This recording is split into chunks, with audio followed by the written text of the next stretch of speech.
আমি আজকে একটা গল্প বলবো ইনশাআল্লাহ, ঠিক আছে? আজকে আমি শুধু চুজ করছি একটা গল্প, সেটা হলো নবী মুসা আলাইহিস সালাম এবং খিদর আলাইহিস সালামের গল্পটা। এটা দিয়ে শুরু করছি। কোরআনেও আছে, সূরা কাহফেও আছে এবং সহিহ বুখারীর মধ্যেও আসছে। গল্পটা আমি আগে শর্ট করে বলছি। একদিন নবী মুসা আলাইহিস সালাম, যিনি বনু ইসরায়েলের নবী, আপনারা জানেন তিনি অনেক সম্ভ্রান্ত নবী, বনু ইসরায়েলের নবী। তিনি বনু ইসরায়েলের সামনে ভাষণ দিচ্ছিলেন, খুতবা শুনে জনগণের মধ্যে একজন বললেন যে, বাহ, আপনি তো খুব চমৎকার খুতবা দিলেন, মনে হচ্ছে আপনি পৃথিবীর সবচেয়ে জ্ঞানী মানুষ। মুসা আলাইহিস সালাম বললেন, হ্যাঁ, আমি পৃথিবীর সবচেয়ে জ্ঞানী মানুষ। কি বললেন? হ্যাঁ, আমি পৃথিবীর সবচেয়ে জ্ঞানী মানুষ। তিনি বলতে ভুলে গেলেন যে আল্লাহ সবচেয়ে ভালো জানেন কে পৃথিবীর সবচেয়ে জ্ঞানী মানুষ। সূরা কাহফ নাজিলের একটা ঘটনা আছে, আপনাদেরকে বলিনি। সেটা হলো, কিছু মানুষ এসেছিল রাসূলের কাছে, আমাদের নবীর কাছে, এসে বলেছিল, তুমি যদি সত্য নবী হয়ে থাকো তাহলে বলো দেখি যুলকারনাইন বাদশার কি হয়েছিল। হে মুহাম্মদ, তুমি যদি সত্য নবী হয়ে থাকো তাহলে বলো দেখি আসহাবুল কাহাফের কি হয়েছিল। হে মুহাম্মদ, তুমি সত্য নবী হয়ে থাকলে বলো দেখি রূহ কাকে বলে। 3টা প্রশ্ন করেছিল। যুলকারনাইন বাদশার কি হয়েছিল, আসহাবুল কাহাফের কি হয়েছিল, আর রূহ আত্মা কাকে বলে। আমাদের নবী মুহাম্মদ সাল্লাল্লাহু আলাইহি ওয়াসাল্লাম বলেছিলেন, আগামীকালকে এসো আমি বলে দিব। কি বলেছিলেন? আগামীকালকে এসো আমি বলে দিব।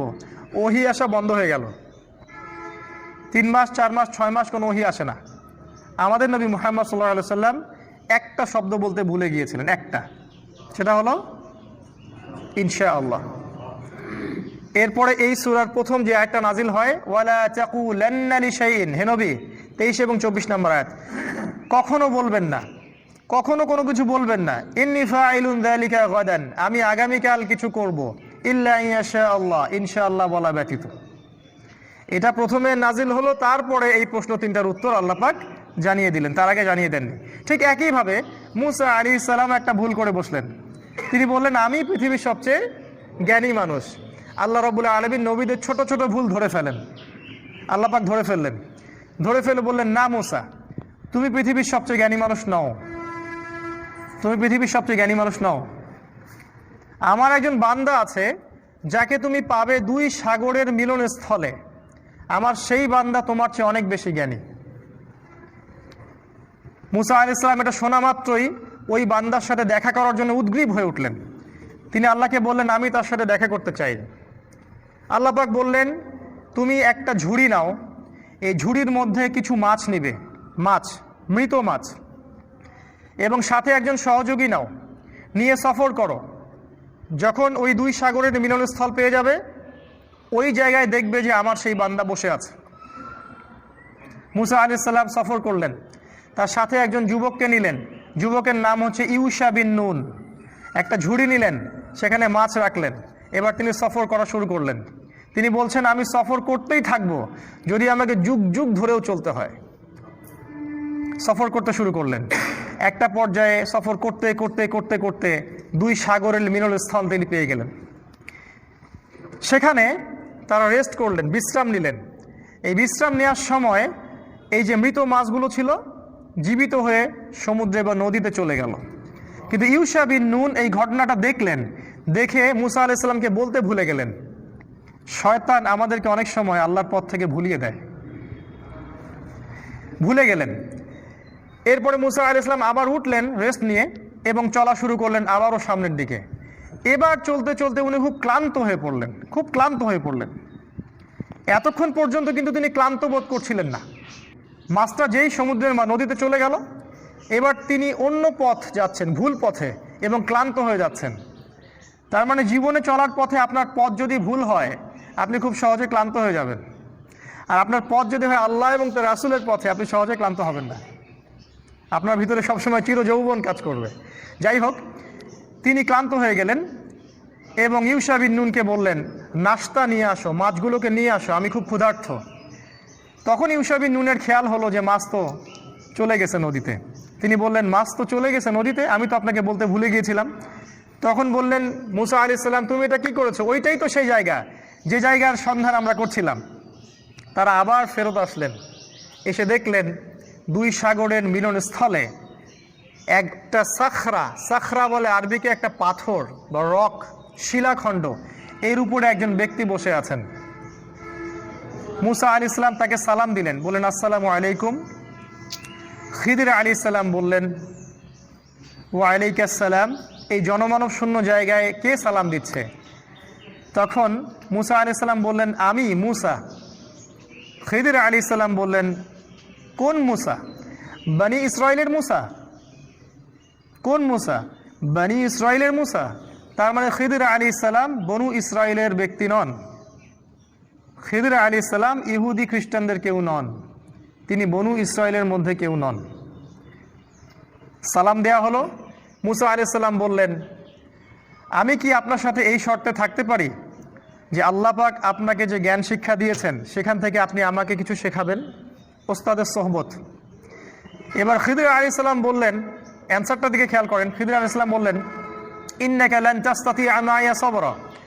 মুসা তুমি আমার সাথে ধৈর্য ধরতে পারবে না। কি বললেন? মুসা তুমি আমার সাথে ধৈর্য ধরতে পারবে না। কারণ খিদির আলাইহিস সালাম শেষ পর্যন্ত জানেন যে কি হবে। গল্পের শেষে আমরা তাই দেখব, মুসা আলাইহিস সালাম ধৈর্য ধরতে পারেননি, কিন্তু মুসা আলাইহিস সালাম বললেন ইনশাআল্লাহ আমি ধৈর্য ধরব, আমাকে আপনি সাথে নেন, ইনশাআল্লাহ আমি ধৈর্য ধরব। খিদির আলাইহিস সালাম ইনশাআল্লাহকে সম্মান করলেন এবং মুসা আলাইহিস সালামকে সাথে নিলেন, কিন্তু বললেন তুমি আমার সাথে সফর করো, কিন্তু আমাকে কোনো প্রশ্ন করতে পারবে না, একটা প্রশ্ন করা যাবে না, আমি কি করব না করব কোনো বিষয়ে কোনো প্রশ্ন করা যাবে না। মুসা আলাইহিস সালাম বললেন ঠিক আছে। এবার তারা চলতে শুরু করলেন। এবার ঘটনা শুরু। চলতে চলতে চলতে চলতে একটা নদী আসে। এবার তারা নদী পার হবেন, কিন্তু কোনো টাকা পয়সা সাথে নাই। খিদির আলাইহিস সালামকে ওই মাঝিরা চিনত। সেই মাঝিরা তাকে বলল আপনি নৌকায় ওঠেন, টাকা পয়সা লাগবে না। খিদির আলাইহিস সালাম মুসা আলাইহিস সালামকে নিয়ে নৌকায় উঠলেন। এবার নৌকা চলতে শুরু করলো। নৌকার পাতা টানের উপর একটা পাখি এসে বসলো। এই পাখিটা ওই নদী থেকে একটু পানি খেয়ে চলে গেল। এই দৃশ্যটা দেখে খিদির আলাইহিস সালাম বললেন হে মুসা, এই যে পাখিটা যতটুকু পানি এই নদী থেকে খেয়ে চলে গেল, ওই অতটুকু পানি হচ্ছে তোমার আর আমার জ্ঞান। আর এই যে নদীর যত পানি দেখছো এগুলো হচ্ছে আল্লাহর জ্ঞান। আল্লাহর জ্ঞানের তুলনায় মানুষের জ্ঞান এতটুকু সামান্য, যতটুকু ওই যে পাখিটা যতটুকু পানি খেয়ে গেছে অতটুকু। যাই হোক, নৌকা চলতে থাকলো। এক পর্যায়ে একটা ঘটনা ঘটলো যে খিদির আলাইহিস সালাম একটা কুড়াল নিলেন। কুড়াল নিয়ে নৌকার যে পাতা টান নিচে একটা ফুটা করে দিলেন। এবার এই দৃশ্য দেখে মুসা আলাইহিস সালাম বললেন আপনি এটা কি করলেন? যারা বিনা পয়সায় আমাদেরকে সফর করালো, আমাদের উপকার করলো, ওই বেচারা গরিব মানুষের এই একমাত্র সহায় সম্বল নৌকাটা আপনি ফুটা করে দিলেন। আপনি তো লাকাদ জিতা শাইআন ইমরা, আপনি তো বিশাল একটা ভয়ঙ্কর কাজ করলেন, গুনার কাজ করলেন আপনি একটা। তখন খিদির আলাইহিস সালাম বললেন আলাম আকুল ইন্নাকা লান তাসতাতিআ মাইয়া সাবরা। হে মুসা, আমি কি তোমাকে বলিনি তুমি আমার সাথে ধৈর্য ধরতে পারবে না? মুসা আলাইহিস সালাম বললেন আমাকে ক্ষমা করে দিন, আমি ভুলে গিয়েছিলাম, এরপরে ইনশাআল্লাহ আমি আর কোনো কোশ্চেন করব না। তারা আবার চলতে লাগলেন। চলতে চলতে চলতে চলতে একটা বাচ্চার সাক্ষাৎ হলো। বাচ্চা, ছোট বাচ্চা, গোলাম। কোরআন বলেছে গোলামান ফাকাতালাহ। খিদির আলাইহিস সালাম বাচ্চাটাকে হত্যা করলেন। এটা তো আরো ভয়ঙ্কর ব্যাপার। নৌকা ফুটা করা কোথায় আর বাচ্চা হত্যা করা কোথায়? আর মুসা আলাইহিস সালাম নিজেও কিন্তু মার্ডার কেসের আসামি। এটা কি জানেন? মুসা আলাইহিস সালাম কিন্তু একটা ব্যক্তিকে এক ঘুষি দিয়ে হত্যা করে ফেলছিলেন ভুলবশত। মুসা আলাইহিস সালাম এবার বললেন ইন্নাকা লাকাদ জিতা শাইআন নুকরা, আপনি মহা একটা অপরাধ করলেন, এটা আপনি নিরপরাধ একটা শিশুকে হত্যা করলেন। খিদির আলাইহিস সালাম বললেন আলাম আকুল লাকা ইন্নাকা লান তাসতাতিআ মাইয়া সাবরা, আমি কি তোমাকে বলিনি হে মুসা তুমি আমার সাথে ধৈর্য ধরতে পারবে না? এবার মুসা আলাইহিস সালাম সর্বশেষ অজুহাত দিলেন, দিয়ে বললেন আমি যদি আর একটা কোশ্চেন করি তাহলে আমাকে আর সাথে নিয়েন না, এবার লাস্ট চান্স, আর একটাও কোশ্চেন করবো না ইনশাআল্লাহ। তারা আবার চলতে লাগলেন। চলতে চলতে একটা গ্রাম আসলো। সেই গ্রামের মানুষগুলো ছিল একটু আমাদের নিউ ইয়র্কের মানুষের মতো আর কি, অনেকটা আমাদের এখন ঢাকা শহরের মতো, মেহমানদারি করতে চায় না। মেহমান আসলে বিরক্ত হয়। তারা মেহমানদারি করতে চাইল না। তারা মুসা এবং খিদিরকে কোনো খাবারও দিল না, কোনো পানিও দিল না, সামান্যতম সৌজন্য বোধটুকু তারা দেখালো না। কিন্তু খিদির আলাইহিস সালাম দেখলেন ওই গ্রামের একটা বাড়ির দেয়াল ধসে পড়ে আছে, একটা দেয়াল পড়ে গেছে। খিদির আলাইহিস সালাম নিজে কষ্ট করে এই পুরো দেয়ালটা তৈরি করলেন, ইট পাথর যা যা লাগে তাই দিয়ে তিনি দেয়ালটা তৈরি করলেন। তৈরি করে আবার সেটাকে নতুন জায়গায় রিপ্লেস করলেন। এই দৃশ্যটা দেখে মুসা আলাইহিস সালাম বললেন, আপনি চাইলে তো কিছু পারিশ্রমিক নিতে পারতেন, এত কষ্ট করলেন, ওরা আমাদেরকে খাবারও দিল না, পানিও দিল না, আপনি ওদের কাজ করে দিলেন, একটু তো সামান্য নাস্তার টাকা নিতে পারতেন। খিদির আলাইহিস সালাম বললেন, হ্যাঁ দা ফিরাকু বাইনি ওয়া বাইনিক, এই হলো তোমার আর আমার ফেরক, রাস্তা আলাদা, এখন যাও। তুমি চুক্তি ভঙ্গ করছো 3 বার, রাস্তা আলাদা। আমাদের নবী মুহাম্মদ সাল্লাল্লাহু আলাইহি ওয়াসাল্লাম বলেছিলেন এক হাদিসে, যদি মুসা আলাইহিস সালাম ওই দিন প্রশ্নগুলো না করতেন তাহলে অনেক কিছু শেখা যাইত। যাই হোক, 3টা শর্ত লঙ্ঘন হলো, মুসা আলাইহিস সালামকে তিনি আর সাথে রাখলেন না। তবে বললেন, তুমি চলে যাও, কিন্তু যাওয়ার আগে আমি তোমাকে 3টা, এই যে ঘটনা ঘটলো এর তাউইল বা ব্যাখ্যা, ইন্টারপ্রিটেশন তোমাকে আমি জানাই দেবো আমি কেন করেছি। তিনি বললেন, ওই যে প্রথম নৌকাটা আমি ফুটে এই জন্য করেছি যে কারণ ওই নৌকার পিছনে ছিল একটা জলদস্যুর দল। ওই জলদস্যুর দল যদি এই নৌকাটাকে দেখতো, নৌকাটা খুব ভালো সুন্দর, তাহলে সেই নৌকাটা তারা হাইজ্যাক করত। আমি নৌকাটা ফুটা করে দিয়েছি, এই ত্রুটিযুক্ত নৌকাটা তারা আর নিবে না, তারা ত্রুটিযুক্ত কোনো নৌকা নিবে না, নষ্ট নৌকা তারা নিবে না। যদি নৌকাটা ভালো থাকতো তাহলে ওরা ওই গরিব মাঝির শেষ সম্বলটুকু ছিনিয়ে নিয়ে চলে যেত। তোমার কাছে মনে হয়েছে আমি ক্ষতি করেছি, কিন্তু আমি পরোক্ষভাবে ওর উপকার করেছি, সেটা তুমি সবর করতে পারোনি। আর দ্বিতীয় যে বাচ্চাটাকে আমি হত্যা করেছিলাম, আমি এই জন্য হত্যা করেছিলাম যে আল্লাহ আমাকে জানিয়ে দিয়েছিলেন এই বাচ্চাটা যখন বড় হতো সে অনেক বড় একটা কাফের হতো, এবং সে নিজেও কুফরি করত, অন্যদেরকে কুফরিতে আহ্বান করত, এমনকি তার বাবা মাকেও সে কাফের বানিয়ে ছাড়ত। আল্লাহ পাক আমাকে আদেশ করেছিলেন, তাই আমি তাকে হত্যা করেছি। আর আল্লাহ পাক এই বাচ্চার বদৌলতে ওই বাবা মাকে আরো ভালো ভালো সন্তান সন্ততি দিবেন। এই হলো দ্বিতীয় প্রশ্নের উত্তর।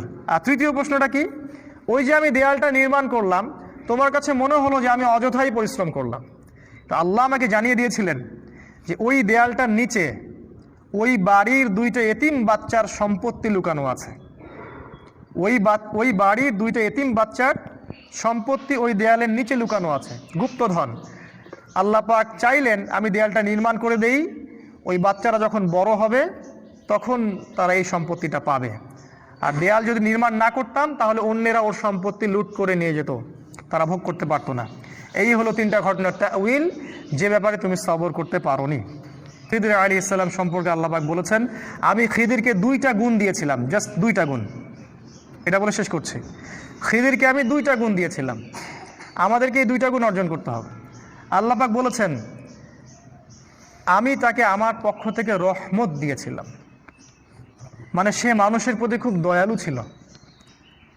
আর তিনি বলেছেন আল্লাহ পাক, ওয়াল্লামনা মিন লাদুন্না ইলমা, আমি আল্লাহ আমার পক্ষ থেকে খিদিরকে জ্ঞান শিখিয়েছিলাম।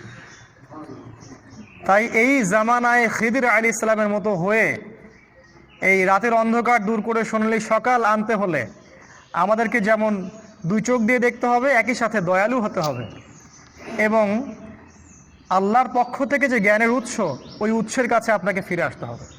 ইনশাল্লাহ তখনই দেখা যাবে আমরা শেষ জামানাকে ডিল করতে পারবো, খিদির আলাইহিস সালামের মতো হতে পারবো, যাকে আল্লাহ রাব্বুল আলামিন শেষ জামানার স্কলার রূপে তুলে ধরেছেন। আল্লাহ পাক আমাদের সবাইকে কোরআন এবং হাদিস অনুযায়ী আমল করার তৌফিক দান করুন। আল্লাহুম্মা আমিন।